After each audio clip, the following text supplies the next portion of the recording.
They did it better in the animated series. Batman vs. Superman: Dawn of Justice, released in 2016, directed by Zack Snyder. With a budget of $250 million, a worldwide total of $873 million, giving us a profit of $623 million.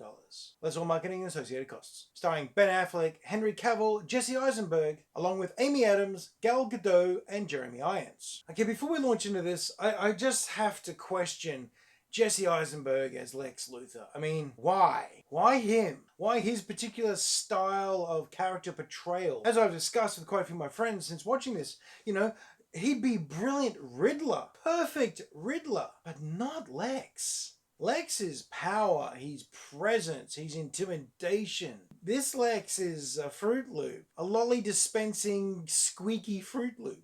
Anyhow, in this movie, the overall premise is that following the absolute devastation of Metropolis, and as it turns out, a whole bunch of Bruce Wayne's employees and businesses, Batman is on a vengeance spree. He's out to stop the Superman. The Superman is a major, major threat. He's the big threat. And of course, the only reason he lives long enough to even try any of these ideas is that Superman isn't the bad guy. He thinks he is. I mean, seriously, bzz, laser beams, we're done. In the mix of this is Lex Luthor stirring up the pot with some ridiculously convoluted and overcomplicated plots and schemes and plans to discredit Superman, upset Batman, and bring them to fight together.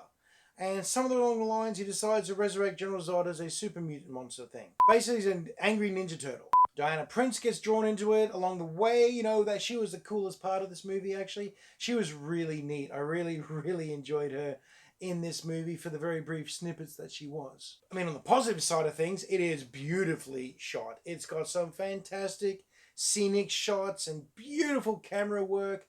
Really well-designed costumes, really well-designed world. It looks real. It looks really good. It's just unfortunate that so very little of this movie seems to make all that much sense. I don't know what Zack was thinking on this one. Like, has he read the comics? Has he actually studied any other, artwork or comic books or, animated series? Anything to do with this? Because I have some questions. Like, since when was Metropolis and Gotham one river apart?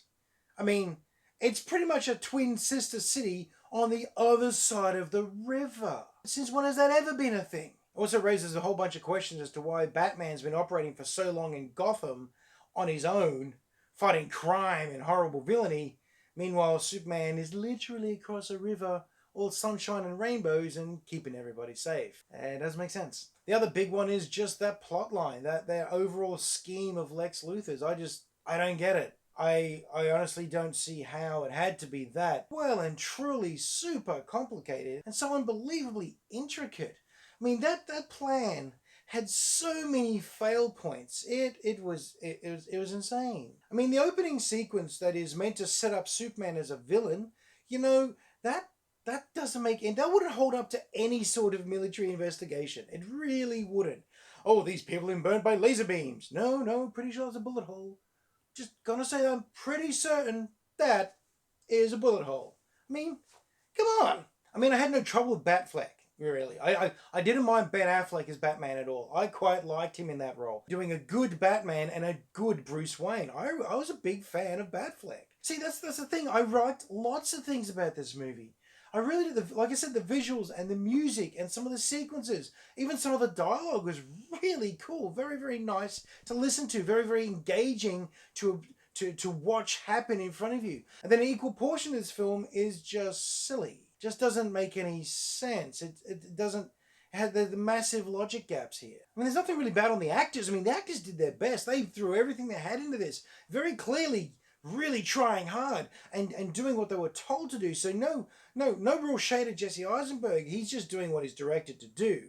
I just have lots of questions as to why he was directed to do it this way. Not to mention the fact that you cast Jesse for very specific roles, because that's what he does. Anyhow, at the end of it all, I'll be putting Batman vs. Superman one from the bottom. It's not super terrible. It just has some moments that don't make much sense to me. Man of Steel was better than this, and I find it a real shame that that quality just didn't carry on. Anyhow, that's my very brief look at Batman vs Superman. Hope you guys enjoyed it. Hope you're having a really good week, and I hope you get a chance to go and watch a movie.